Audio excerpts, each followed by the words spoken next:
We back. And action, take 3. Alright. To getting naked. Yes.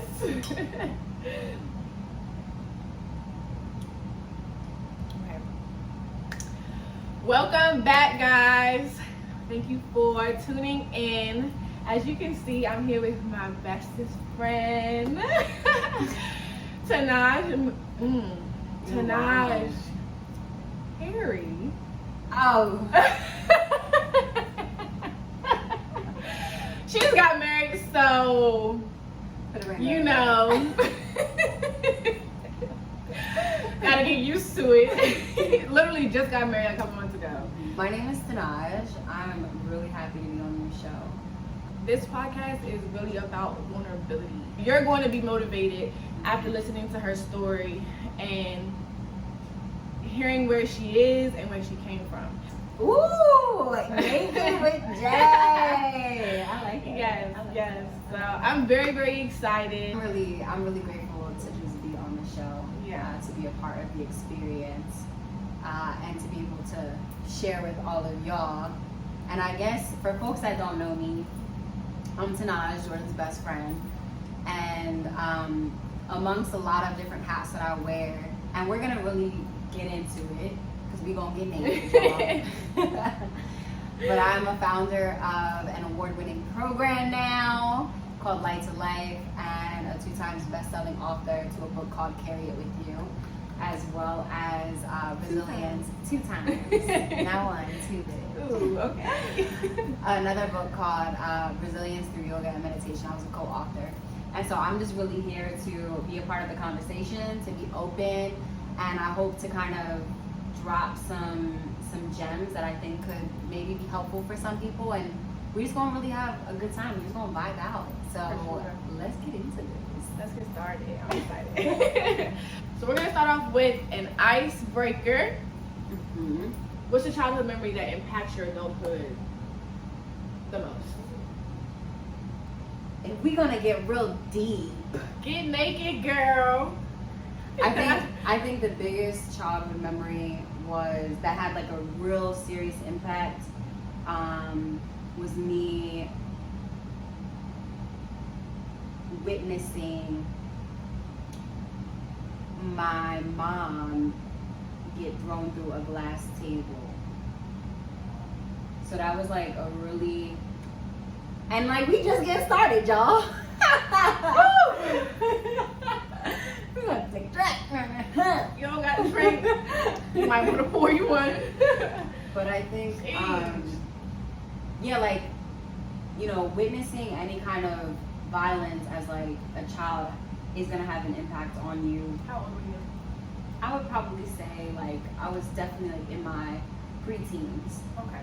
And so I think witnessing that was preteens. Yeah, it was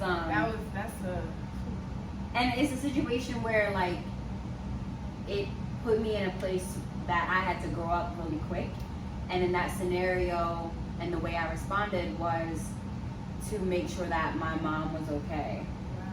And so I ended up engaging in the altercation by trying to protect my mom, and helping to try to stop the fight.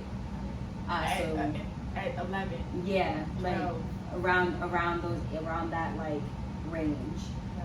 And so that right there was like life-changing in the sense of realizing that sometimes the world can have people that do not mean you well, and you have to protect yourself and you have to protect your family.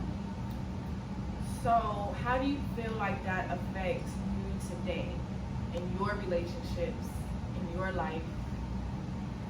I think in the short-term sense, the way it impacted me was the way I viewed my relationships in my teenage years and normalizing unhealthy, toxic, and abusive behaviors. And the way that I've grown from it is recognizing that those patterns of abusive behaviors are not normal. And so I think that's kind of like how it impacted me, and a short-term sense, and then also in the long-term sense of recognizing it and identifying, and then being able to define like that this is a problem and it's not something that people should just regularly experience.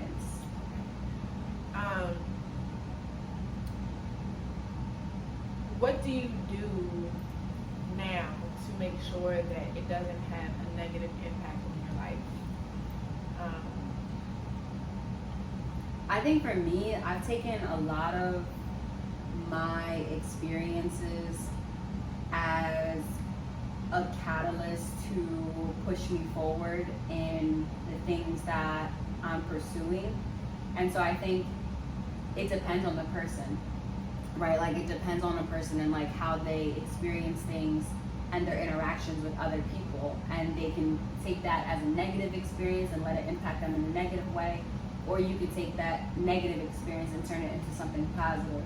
And I think for me is I utilized those experiences and turned it into something positive and turned it into a part of my journey to not repeat these things, or to also make sure that when I am raising a family, to make sure that I can prevent these situations from happening by teaching healthy relationship patterns and communication skills, so that my child doesn't have to witness those things, or so that I wouldn't put myself in a position where I would have to experience those things for my child to witness. Okay.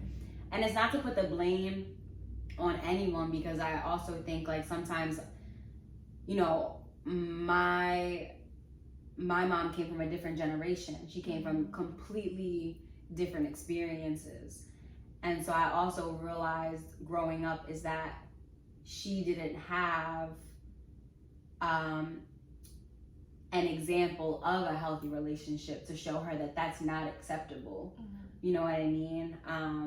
And so, you know, my mom put me in a position where she recognized that this isn't healthy, and she took that as an opportunity to have conversations with me and to let me know, like, you have to be the one to break these generational curses, right? And to not let these things repeat.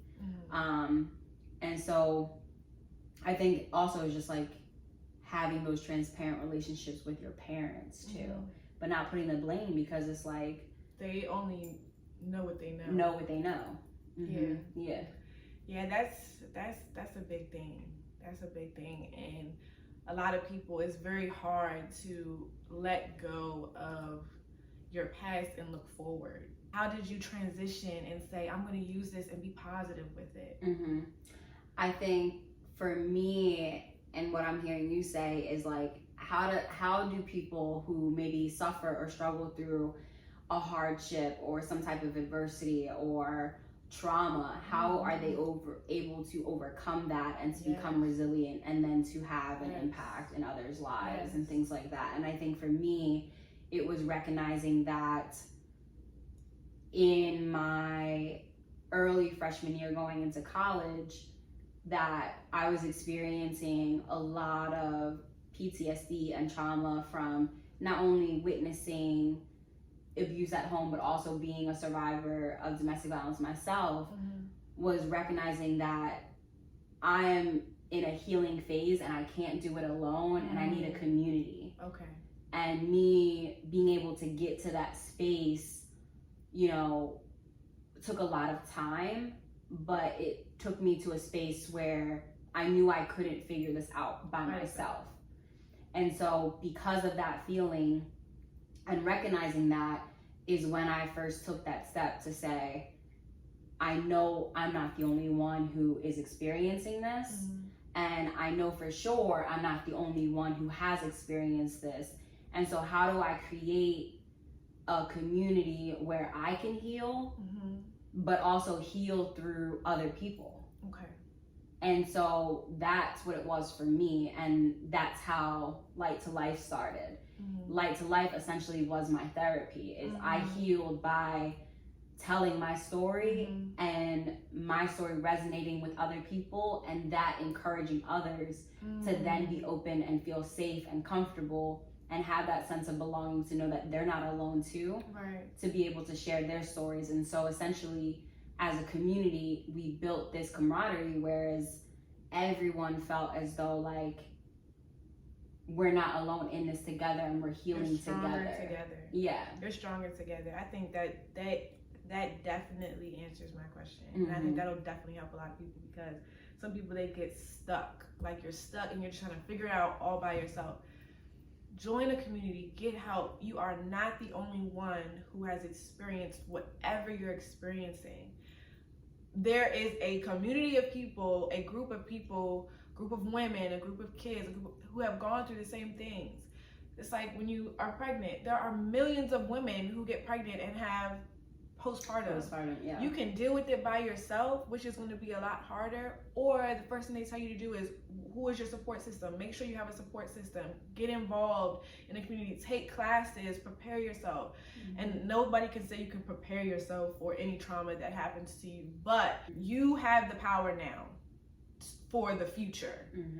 Although you might have felt powerless or out of control back then, now you have the power and you can do whatever you want with it. And the way that you choose to go down your future, you have that choice. You can make an impact. You can write a book. You can help other people. Yeah, I mean, community, and I think as well, when we talk just about women, like, there are actual studies that have shown where, like, specific needs of women that are important for our growth is having a sense of belonging. And the way you create that is creating a community of other like-minded people that can uplift you, that you can share with, that you feel safe to share with, that you have this sisterhood.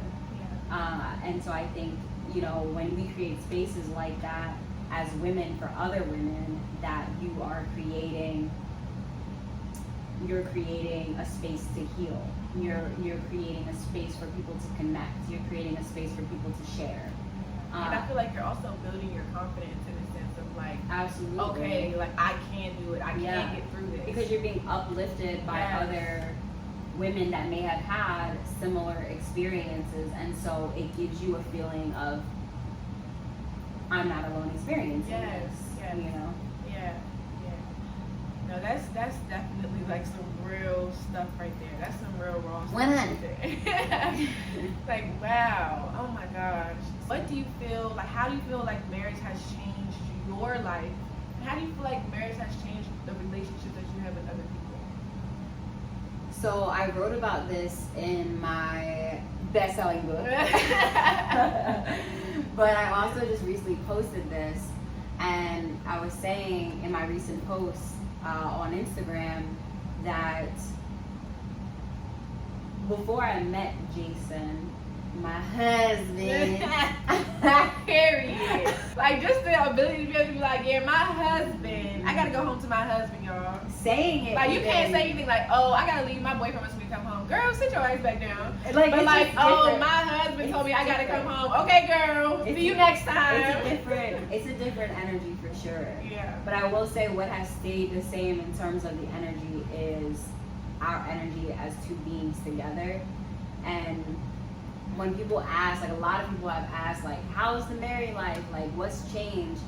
And I was saying this to begin my thought from earlier, is that before I had met Jay, I never had envisioned myself to be a married woman. Wow. Like, that was never in my plan. And in fact, when I met Jay in our very first time meeting each other, I didn't look at it as a serious relationship. And so it was never in my plan to get married. The way I had envisioned myself was to be a single, successful businesswoman in my condo, walking down the street with my briefcase in my bachelorette pad and living my life single.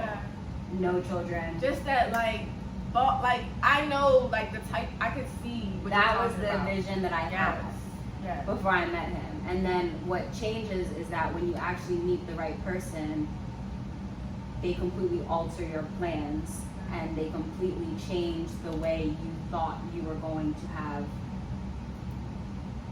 a life. Okay. And so when I met Jay, it completely shifted the trajectory of where I thought I was going and what I thought I knew about relationships and what I thought I knew about love and men, and it opened my eyes up to a whole new world.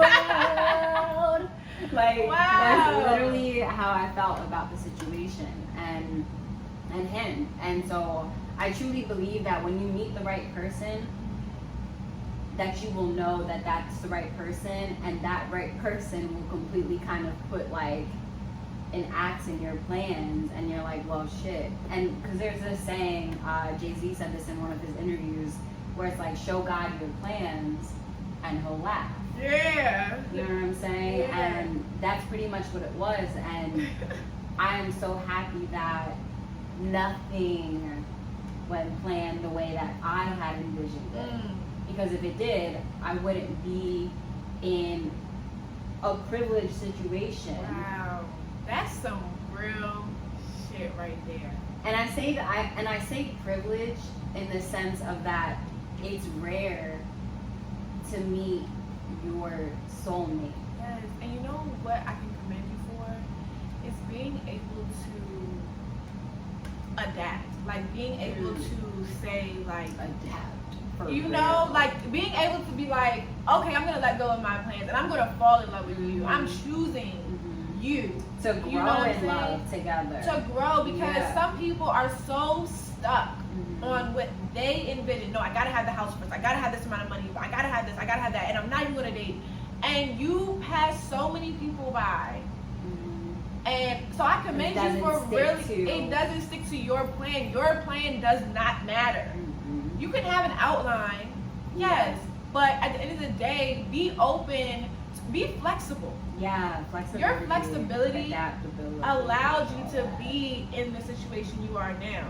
Where you come from, you have a million reasons why you could have said, no, I don't want to deal with you. Yeah. Let's just stick to doing it. Let's just whatever.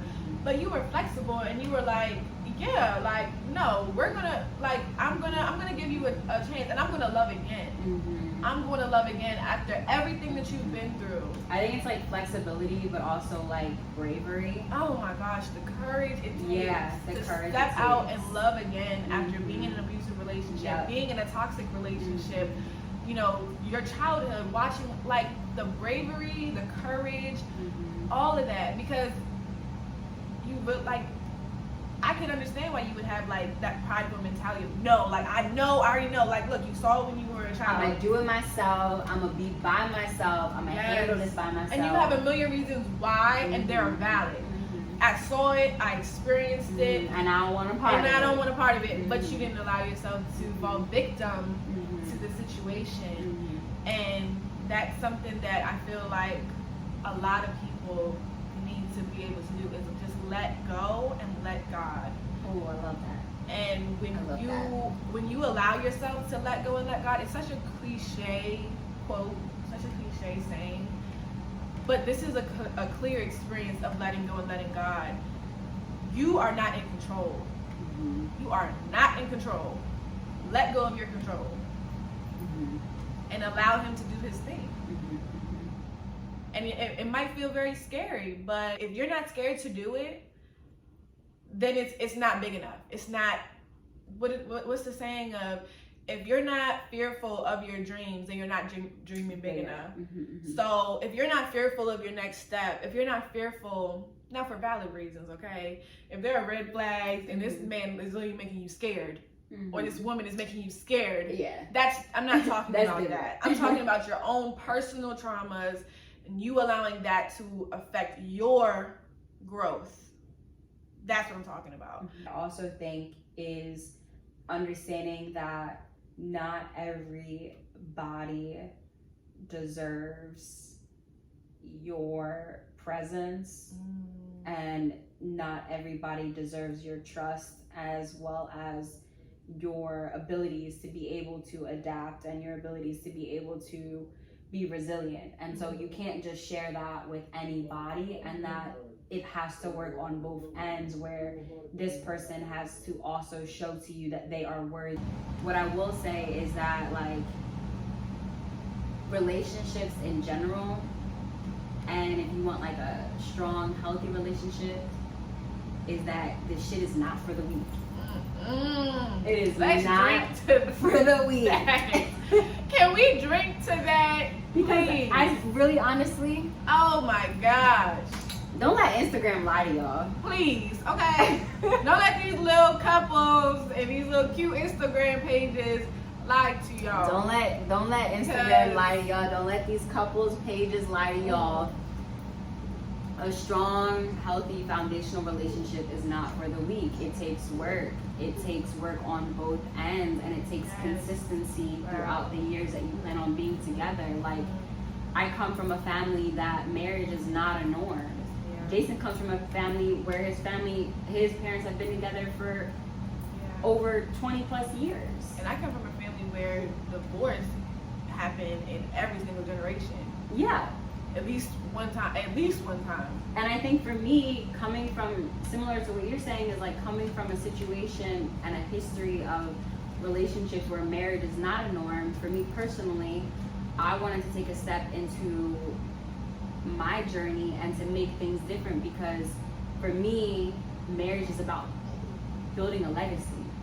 For me, marriage is about breaking these generational curses within my family of things that I've never seen, and doing things that I've never seen before, to show people that although you've never seen it, although that It's possible. you've never been able to do this, it is possible, and you can do it, and you can find, And it can be successful. and it can be successful. So there's a lot of people who get married and they stay in it because they don't want to get divorced, but it's not successful. Mm-hmm. And that's something that's really important to me, is that I feel that, the motions. yeah, you're going through the motions. I feel that marriage is choosing the same person every single day. Like, I'm choosing to be with you. Mm-hmm. And somebody told me that, and that resonated with me because I talked to my boyfriend about it. And that's pretty much what I tell him, is that we may not be perfect. We may not see eye to eye on everything, but our morals, our souls, they are aligned. They connect. And marriage to me is about choosing me. You're choosing me, and I'm choosing you. Mm-hmm. Because nobody knows what their future is. We're rich today, we could be poor tomorrow. But at the end of the day, I'm choosing to be poor with you. I'm choosing to be rich with you. We're not being poor, y'all. Well, this is just an example. I feel you. Like, we're not, okay? I am not speaking that into existence. But what I'm saying is that, and that's also the beauty of dating somebody when you literally have nothing. I have nothing to my name. I have no money in my account. I'm living with my parents. I'm fresh out of college. I have nothing. And you love me, and then you watch me grow, and you love me when I had $0, and you're gonna love me when I have $1 million and millions of dollars. And I think that that's really what marriage is to me. You know what I mean? It's just like you said, like, you're choosing your person. Because shit happens. And I'm not saying you have to put up with anything that you don't want to put up with. But regardless of who you're with, something is going to happen. Something. I don't know what it's going to be. It's your choice on if you want to put up with it or not. But there's going to be stuff. Nobody's perfect. You're going to have to bend. You're going to have to be flexible. You're going to have to do things that you never thought. You're going to have to accept things that you never thought you were going to accept. And it's out of love, it's out of faith. I'm also putting faith in my partner that he's going to stand beside me just like I'm going to stand beside him. So that's for me, like, what I think it is. But I really wanted to hear from somebody who's married. And you said you're still figuring it out. I think the other thing that is different, more than what it was before we got married, is understanding the responsibility of the other person. Mm-hmm. Like, I've always took responsibility for, our relationship, as well as making sure that he's okay and those kinds of things. But I think there's a deeper sense of responsibility in terms of, like, his health as just like a human being, making sure that, like, when was his last checkup? Like, when did he go to the doctors? Or like, when did you go to the dentist? What are you eating today? Like, how much soda are you drinking? Like, wife duty. It's like a different sense of love, responsibility for his well-being. Do you feel like it came naturally? Like, yeah, because it's like I'm genuinely concerned. Like, when was the last You're time? Drinking too much soda. Yeah. When was the last time you went to the doctor? You need to get health care. Like, all these things. Like, it's a different sense of responsibility because he is a really big component of the family to keep our family going. For sure. And so I have to make sure that his health is okay. And I have to make sure that he is emotionally okay, while at the same time he checks on me as well, right? Because it's not a 50-50, it's definitely 100-100, where it's like, as much as I give to you, that same energy is being reciprocated. I'm never in those kind of situations, and even in our marriage, I feel now is that I'm solo. And if I ever do feel like I am running solo, is that I'm able to openly communicate, like, I feel like I'm riding in this alone, and I really need you to partner with me on that. And I think that's a really big thing of realizing, like, anytime that you are overcoming a challenge, is that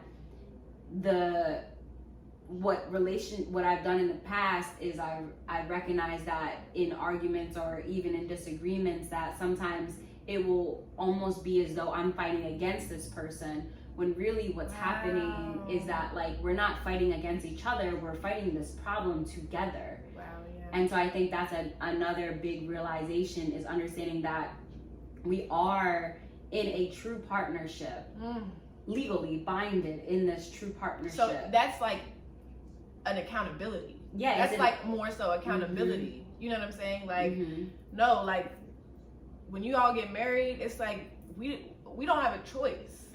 Like, that is, you guys made a choice to hold yourselves accountable to each other on your wedding day. 100%. And it's like, part of that is recognizing that, like, when you are facing problems or when you're facing any type of challenges in your relationship, is that challenge is something that you're fighting together rather than fighting against it separately.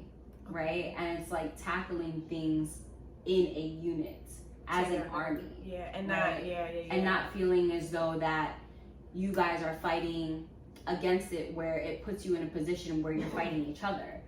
Because I think sometimes what happens in relationships is that people will focus on the problem so much that they forget that, like, we're not fighting against each other. Like, I'm not here to argue with you. Like, I want to be with you. It's not about who's right and who's wrong. No, it's not about oh no, well, we got to go with my way because I know what's best. Like, no, it's not we're fighting the same battle here. And I think that's what it is recognizing, like, we're in this together. Yeah. You know what I mean? Like, I'm not against you. Right. And I think that's a really big part, is just like recognizing, like, your partnership and your collaboration in all things, personally, professionally, emotionally, right?